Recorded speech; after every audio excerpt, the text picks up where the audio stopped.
Welcome to Show Studio. We're here today to talk about fashion and its relationship with Brexit. Meet Tamara Gingic, a very typical fashionista feminist who's concerned about many things. She's concerned about Brexit and its effect on the fashion industry. And I got in, and it is a bit like being in or out. And I got in and I had my pass and I had access to all areas, and my real bugbear was Brexit, so I went to every single event that I could. And I literally kept panicking that where were the people that looked remotely like me, that had a background in the creative sector. She's concerned about children. She's concerned about refugees. She's concerned about refugee children. Although she doesn't quite seem to get that maybe Britain can't save all the world's children, and it should probably concentrate on its own children.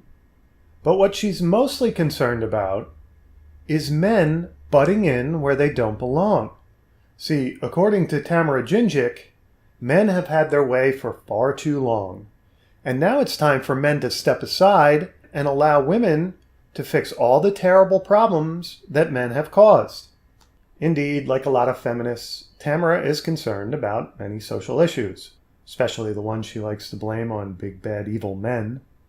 But what she's not terribly concerned about, or at least she wasn't until recently, and after what happened to her on the London Tube, are the inevitable logical consequences of her feminist choices, and her demands that men step aside and let women run society, and cure all its patriarchal ills. Now, before we get into what happened to her on the Tube, it should be noted here that while Tamara has a problem with men in general not minding their own business, she has a particular issue with older white men sticking their noses in where she feels they don't belong.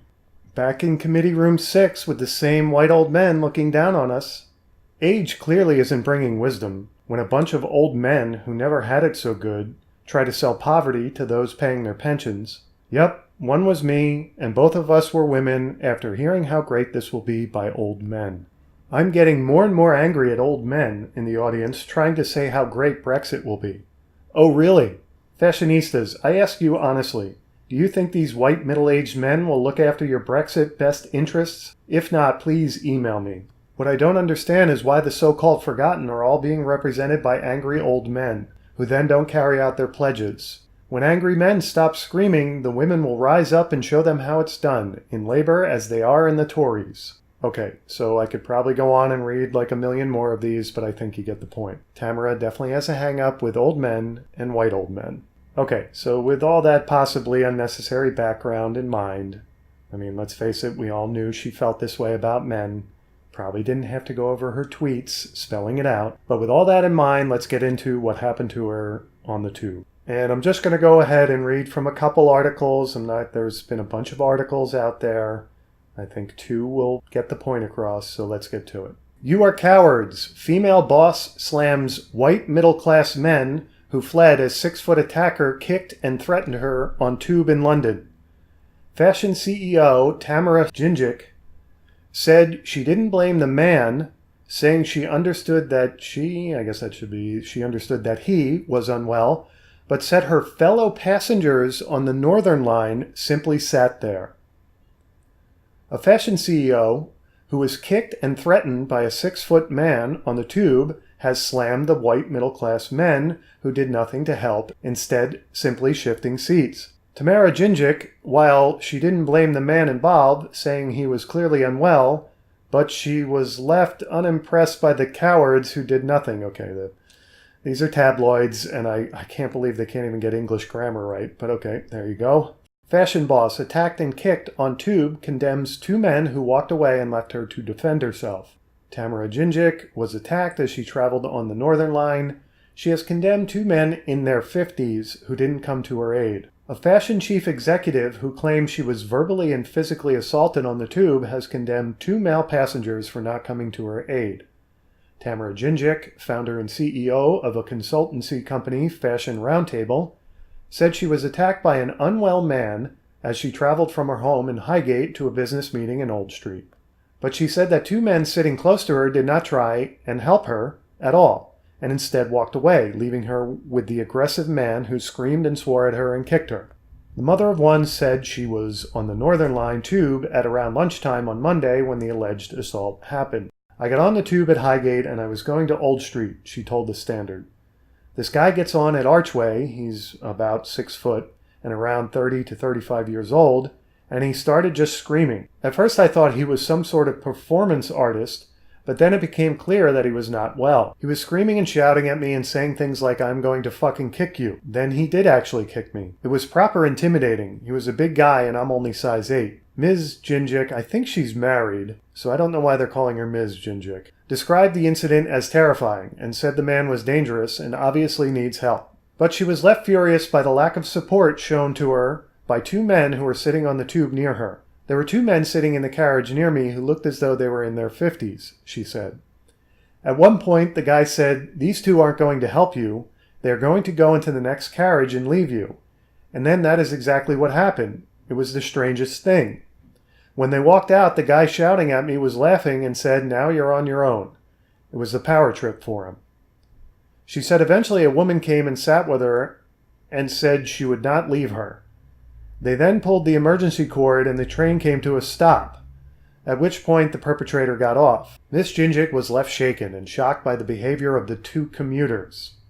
Okay, not by the behavior of the guy who assaulted her. The 2 men wouldn't even look me in the eye.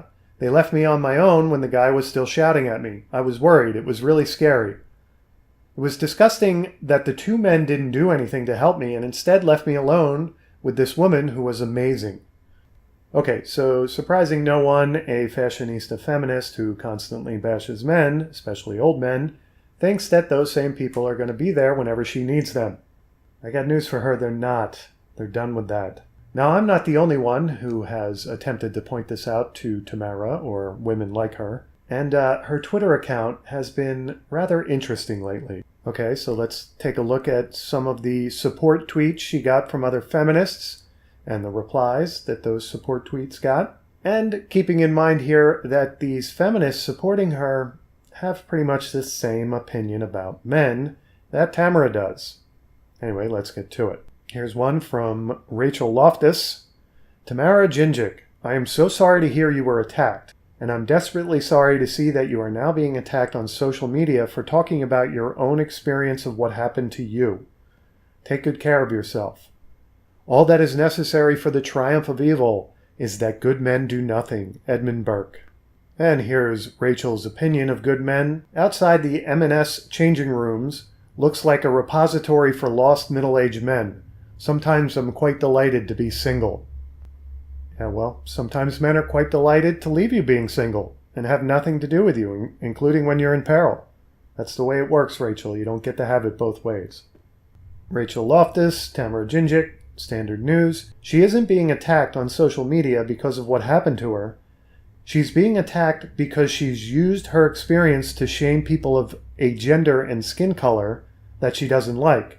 She's a racist who adores being a victim. I'd love to hear Tamara's thoughts on the near 80 murders in London this year, where 85 to 95% of the victims and perpetrators were, let's say, not white middle-class men. No, wouldn't want to upset people with that fact. Wanted her 15 minutes of fame and has unfortunately got it. Talking about your experience does not mean scapegoating others for what you experienced. If someone was attacked by a person of European descent and didn't blame them, instead focusing their blame on bystanders of African descent, referring to them as black men, wouldn't you feel it was a tad racist? Okay, so that was one thread there. Let's take a look at another thread, starting off with the criticism first. Entitled Twat thinks men should protect her despite claiming to be powerful, strong, and independent.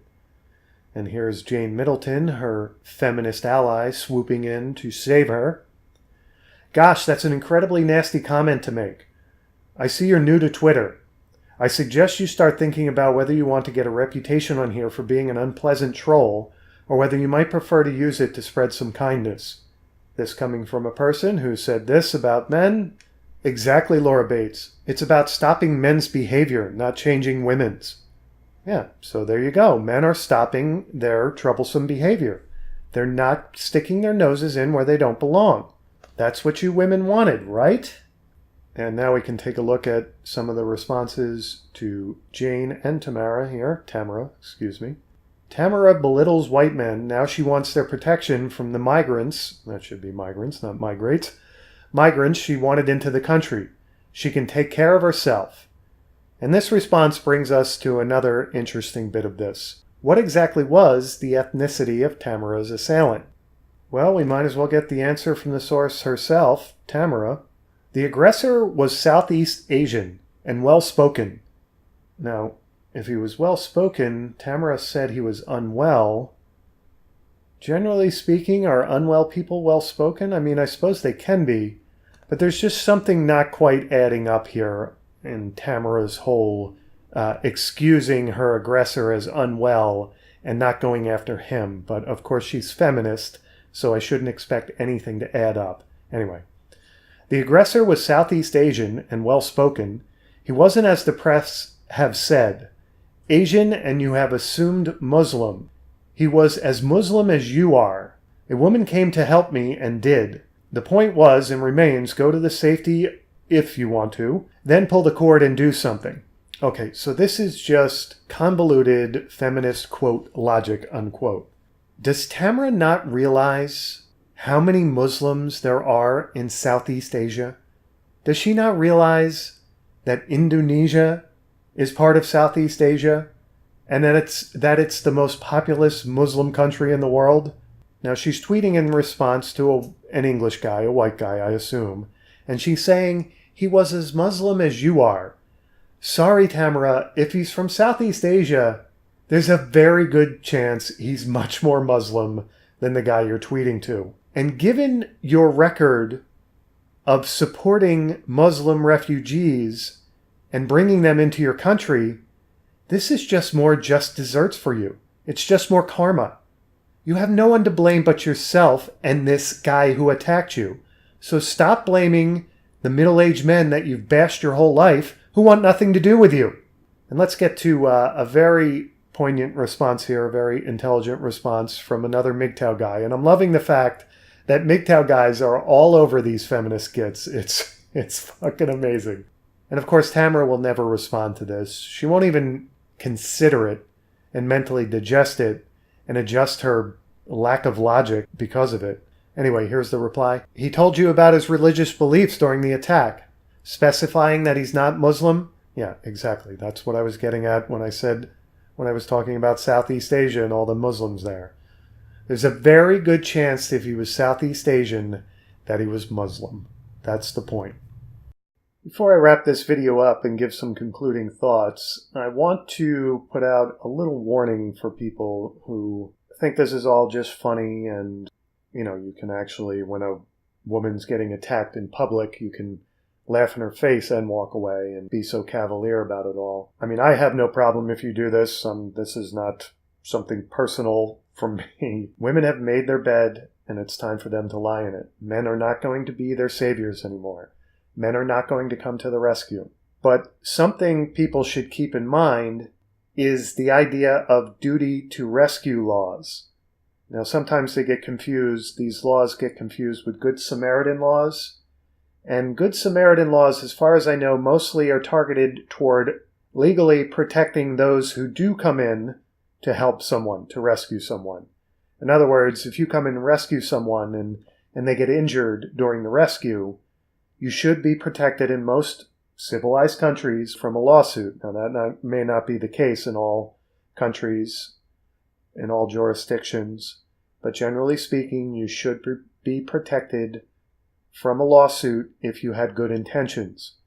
Duty to rescue laws are different. In some places, in certain circumstances, you are legally bound to come to the rescue of people. Now, a classic example would be parents and their children. If parents allow their children to be injured or ignore them when they're in peril, I think most would rightly say that they are in for some legal repercussions. But there are other circumstances, and you need to be aware of what those circumstances are in your locality. You can't just assume that you're allowed to walk away without helping. Generally speaking, you are, but just be very careful here.